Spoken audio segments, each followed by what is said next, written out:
नमस्कार, छायाज रेसिपीजमध्ये आज आपण बनवतो इन्स्टंट मैसूर मसाला डोसा। डाळ तांदूळ भिजत न घालता न वाटता झटपट आपण हा डोसा घरच्या घरी बनवणार आहोत।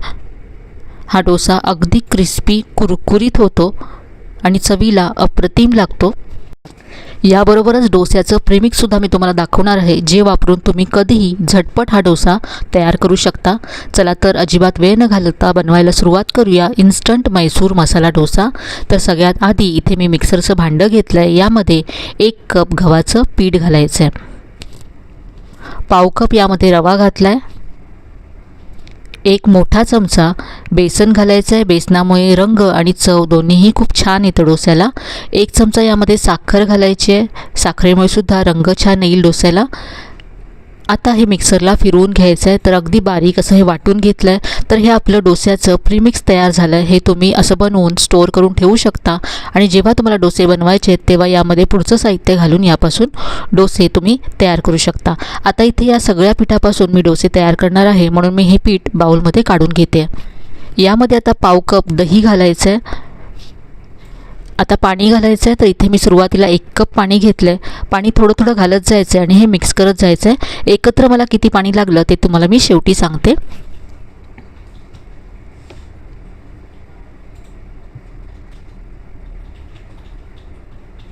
नेहमीचं जसं डोस्याचं आपलं पीठ असतं त्याप्रमाणे हे आपल्याला करून घ्यायचं आहे आणि यातल्या सगळ्या गुठळ्या काढून स्मूथ अगदी पीठ तयार करायचं आहे। तर इथे पाहू शकता हे पीठ मी असं तयार करून घेतलं आहे।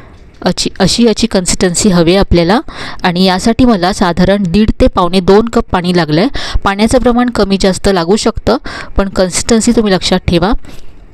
आता हे पीठ झाकून 15 ते 20 मिनिटं आपल्याला बाजूला ठेवून द्यायचं आहे। तोपर्यंत आपण मैसूर मसाला डोस्याची चटणी तयार करूया। तर इथे 8 ते 10 लसणीच्या पाकळ्या घेतल्यात। यामध्ये आता 1 मोठा चमचा काश्मीरी लाल मिरची पावडर घालायची आहे। तुमच्याकडे जर अख्ख्या काश्मीरी लाल मिरच्या असतील तर त्या तुम्ही 15 ते 20 मिनिटं पाण्यात भिजत घाला आणि मग इथे वापरा। 1 मोठा चमचा भाजलेली चण्याची डाळ इथे घातली, पाव चमचा जिरं घातलं, थोडीशी चिंच घातली, चवीप्रमाणे मीठ घातलं आणि आता पाणी घालून ही चटणी वाटून घ्यायची आहे। तर ही चटणी आपल्याला थोडीशी घट्टसर हवी आहे, कारण आपल्याला ही डोस्यावरती पसरवून घ्यायची आहे, त्यामुळे पाणी थोडंसं कमी घाला। तर ही चटणी तयार झाली आहे, मैसूर मसाला डोस्याची चटणी तयार आहे। आता आपण बटाट्याची भाजी किंवा मसाला तयार करूया। कढईमध्ये 1 चमचा तेल गरम करत ठेवलं आहे मी। यामध्ये अर्धा चमचा मोहरी घालायची आहे, अर्धा चमचा जिरं घातलं आहे, अर्धा चमचा उडदाची डाळ घातली, अर्धा चमचा चण्याची डाळ घातली आहे, भरपूर कढीपत्ता घालायचा आहे, 8 ते 10 कढीपत्त्याची पानं घातल्यात, परतून घ्यायचं आहे। डाळीचा रंग किंचित बदलेपर्यंत इथे परतून घेतल्यानंतर यामध्ये आपल्याला हिरवी मिरची घालायची आहे। 2 हिरव्या मिरच्या मी उभ्या अशा चिरून घेतल्यात, सगळं छान परतून घ्यायचं आहे। यानंतर यामध्ये किसलेलं आलं घालायचं आहे। याबरोबरच यामध्ये मी पाव चमचा हिंगसुद्धा घातला आहे। आता यामध्ये 1 मोठ्या आकाराचा कांदा असा उभा चिरून यामध्ये मी घातला आहे, चवीप्रमाणे मीठ घालायचं आहे आणि आता कांदा सॉफ्ट होईपर्यंत हे सगळं परतून घ्यायचं आहे। इथे आपल्याला कांदा ब्राऊन करायचा नाही आहे, फक्त थोडासा सॉफ्ट होईपर्यंत परतायचा आहे। तर इथे पहा कांदा सॉफ्ट झाला आहे। पाव चमचा यामध्ये हळद घातली आहे। यानंतर इथे मी 3 मोठ्या आकाराचे बटाटे शिजवून सोलून कुस्करून ठेवले होते, ते यामध्ये घालायचे आहेत आणि आता सगळं परतून घ्यायचं आहे। 2 ते 3 मिनिटं ही भाजी किंवा मसाला छान परतून घ्यायचा आहे। जितका तुम्ही हा मसाला छान परतून घ्याल तितका भाजीला चव छान येईल। इथे मी 2 ते 3 मिनिटं परतून घेतलं। आता ही भाजी किंवा हा मसाला आपल्याला डोस्यावरती पसरवून घ्यायचा आहे, त्यामुळे ही भाजी आपल्याला थोडीशी सैलसर हवी आहे। तर 2 ते 3 चमचे पाणी यामध्ये मी घातलं आहे। सगळं पुन्हा एकदा मिक्स करूया।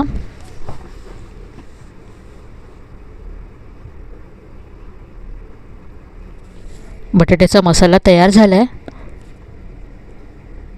भरपूर बारीक चिरलेली कोथिंबीर यावरती घालायची आहे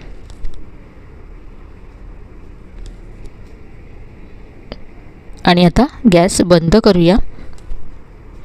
तर मस्त असा हा मसाला तयार झाला आहे। आता आपण डोसे बनवूया। तर हे पीठ जे आपण झाकून ठेवलं होतं ते आधीपेक्षा आता घट्ट झालं आहे।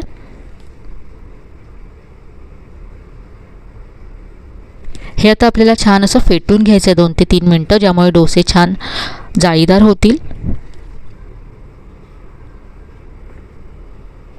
घट्ट वाटत असेल तर थोडंसं तुम्ही इथे पाणी घालू शकता. यामध्ये आता चवीप्रमाणे मीठ घालायचं आहे. इथे मीठ मिक्स करून घेते. आपण आज इन्स्टंट डोसे बनवतो आहे, त्यामुळे यामध्ये पाव चमचा बेकिंग सोडा घालायचा आहे. सोडा मिक्स करून घ्यायचं आहे. आता डोसे बनवण्यासाठी हे पीठ अगदी तयार आहे. इथे मी गॅसवरती डोसा तवा कडकडीत असा गरम करून घेतला आहे. यावरती तेल लावायचं आहे. ब्रशने थोडंसं तेल लावून घ्यायचं आहे. आता तव्याचा वरचा भाग थोडासा थंड होण्यासाठी यावरती पाणी शिंपडायचं आहे.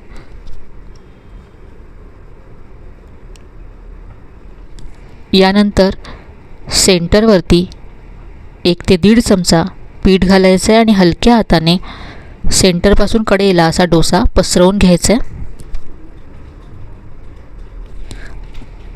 इन्स्टंट डोस्याची अगदी परफेक्ट अशी रेसिपी आहे. इथे तुम्हाला डाळ तांदूळ भिजत घालायची, वाटायची अशी कसलीच झंझट नाही आहे. अगदी कमी वेळामध्ये हा डोसा तयार होतो आणि अगदी क्रिस्पी होतो. वरची बाजू ड्राय होईपर्यंत वाट पाहायची आहे. वरची बाजू ड्राय झाल्यानंतर तेल, बटर किंवा तूप लावून घ्यायचे. आता तूप लावल्यानंतर हे आपल्याला डोसा भाजून घ्यायचा आहे. तवा फिरवून सगळीकडून एकसारखा असा डोसा भाजून घ्यायचा आहे, म्हणजे सगळीकडे एकसारखा रंग येईल डोस्याला. पाहू शकता डोसा ब्राऊन दिसायला लागला आहे. काढून घेऊया. पुढे मी तुम्हाला मैसूर मसाला डोसासुद्धा दाखवणार आहे. तर हा आपला डोसा तयार झाला आहे. पाहू शकता किती मस्त रंग आला आहे. सगळीकडे एकसारखा रंग आला आहे आणि अगदी कुरकुरीत झाला आहे. एकानंतर एक झटपट तुम्ही हे डोसे तयार करू शकता. दुसरा डोसा बनवताना तुम्हाला पुन्हा तेल लावण्याची तव्याला गरज नाही आहे. तर हा आपला डोसा तयार झाला. इथे मी आता आणखी एक डोसा तयार करून घेतला आहे. डोसा ब्राऊन झाल्यानंतर यावरती तयार केलेली मैसूर मसाला डोस्याची चटणी पसरवून घ्यायची आहे. यावरती आता बटाट्याचा मसाला पसरवायचा आहे आणि या डोस्याला आता फोल्ड करायचं आहे. तर मैसूर मसाला डोसा आता आपण असा त्रिकोणी आकारामध्ये फोल्ड करूया.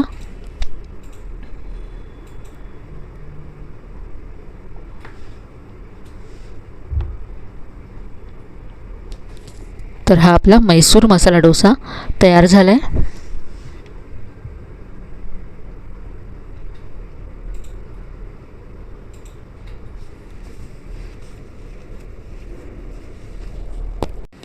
इथे मी आणखी एक डोसा बनवला आहे. यावरती मैसूर मसाला डोस्याची चटणी पसरवली, यावरती बटाट्याचा मसाला पसरवला आहे, यावरती थोडासा कांदा, टोमॅटो, गाजर, याबरोबर तुम्ही बीट घालू शकता, कोथिंबीर घातली आहे.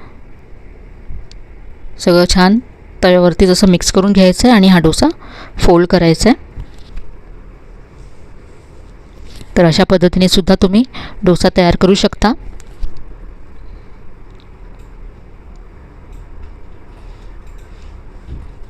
तर हा इन्स्टंट मैसूर मसाला डोसा नक्की ट्राय करून पहा. खूपच चवदार होतो, झटपट होतो आणि क्रिस्पी होतो. रेसिपी आवडली असेल तर व्हिडिओला लाईक करा, शेअर करा.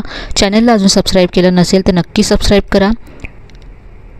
चला तर मग पुन्हा भेटूया अशा छान छान नवीन नवीन रेसिपीसह. तोपर्यंत धन्यवाद.